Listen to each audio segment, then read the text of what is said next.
to NASSCOM Technology and Leadership Forum. I'm Manisha Nair Dhawan, and I have with me Mr. Rahul Singh, COO Corporate Functions, HCLTech, joining us. Thank you so much, Rahul, for being with us. So we've been talking to everyone about Gen AI and its appeal, its impact, its value. What do you think are the best use cases for Gen AI now and in the future? So if you look at Gen AI, it's a new technology. I think we started speaking about it early part of last year. So I would say the calendar year 23 was a year in which many clients, including internal and external, because we are looking at generative AI within the company as well as for our clients. In general, 2023 was a year where people were trying to understand the technology. We had several use cases with POCs of which were being run, right? So client-facing POCs as well as internal POCs. POCs typically tend to be a smaller kind of a 12 to 15 people get together to see whether the technology is effective. And when they do the POCs, they do realize what it takes to scale up, right? So I think those learnings are being now converted into cases, right? And we are now seeing some of those POCs translate into certain use cases which can be scaled up, right, based on the scale. So, for example, within our internal organization, we are looking at generative AI to increase and improve the quality of services that we offer our employees, as an example, right? So, for example, as a company, we have like almost a 240,000 people strong company, which are spread across almost 50 countries around the globe. And we are seeing how we can use generative AI technologies to improve the services that we render to our customers. I'm just giving an example, right? Similarly, on the client-facing side, we have a lot of use cases which were POCs earlier, which now have the potential to kind of look at real cases. Example being, for example, with some insurance companies, we are working with them to see how their claim settlements happen in a more efficient manner. To settle a claim, the adjudicator needs to look at the claim and he has to look at the original documents, right? And documents then tend to be just too many, right? So generative AI enables him to become more efficient, him or her to become more efficient, can scan through multiple documents, can create the right examples, and the settlement process then starts becoming better. So we are seeing scale up of that happening in the current year.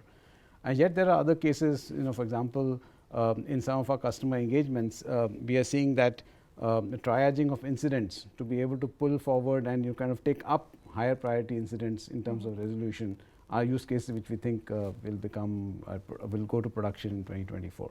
All right. So you're saying some of the POCs are working out as use cases which are being scaled. Yeah. But are your clients willing to make that investment in Gen AI, because you need the data, you need to train, you need to do all of that? Yeah. Does the efficiency suffice for cost. the amount of cost you put in? Yeah. Because that's a sensitive area for clients. When So it's which is why the POCs become so relevant, because see, when you do a proof of concept, you look at various dimensions of the generative AI use case. You look at dimensions such as what is the business case, will it really give benefits that I want, what will be the consumption that will happen because you're going to use more compute power from a technology data center server perspective.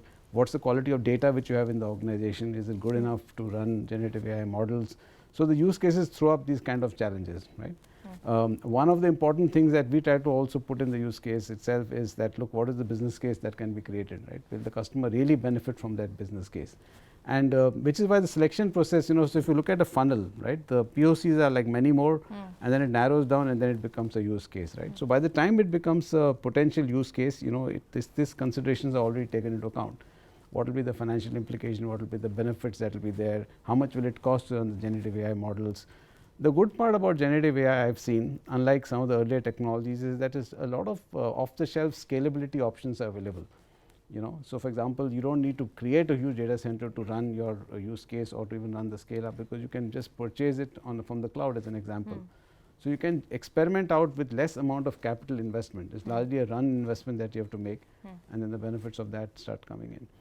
I think the bigger spend will be in terms of the change that organizations have to go through to adapt generative AI, both cultural changes as well as training related changes that the employees have to go through. That will be the bigger investment that will also have to happen. Are they ready to make them? What are they doing? Are you advising them on how to navigate this cultural shift? So as I mentioned, so when a use case moves into production, you do go through a business case with the customer, right? So as to what will be the benefit that will come.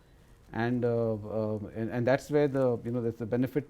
Unless the benefit is visible in the use case, you don't go into production in the first place, right? So therefore, the filtration of that happens in the POC case itself.